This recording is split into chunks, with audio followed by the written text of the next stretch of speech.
fuel pressure sensor here, fuel rail pressure sensor here. Got this from Amazon for 20 bucks. Let's go on this Ford Explorer. Let's get this thing out of the package. Let's see here. Show you guys what it clearly looks like. This was $20, man, which I thought was pretty cheap. That's what it look like right there. Got a little O-ring gasket go around to the bottom. Keep it from leaking gas. Press it down, tighten it up. And that's it. Just the sensor that causes the stalls at times. Doesn't do it much, but when it do, this is the sensor that causes the stall. Alright. Fuel pressure rail sensor.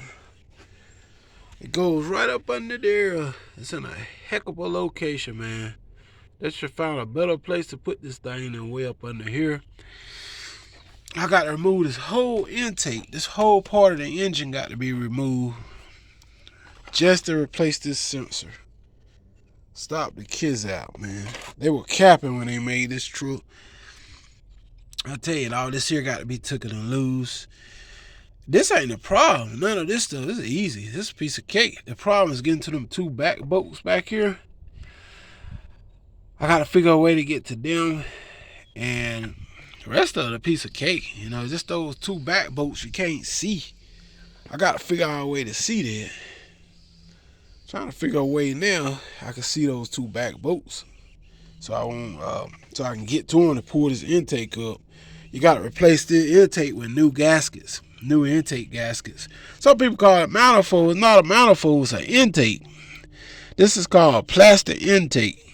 And when once you remove this and those gaskets under here be disturbed, you got to replace it with new gaskets.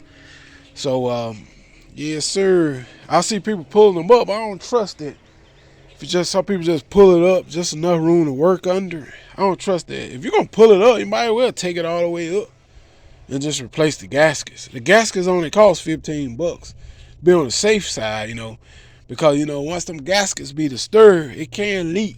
You know what I'm saying? Then your car be running bad and you wonder why.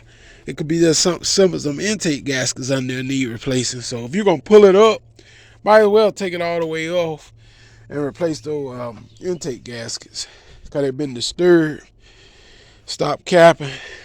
All right, this pipe right here got to come on right here. Let's spray some WD-40 up there, let it soak.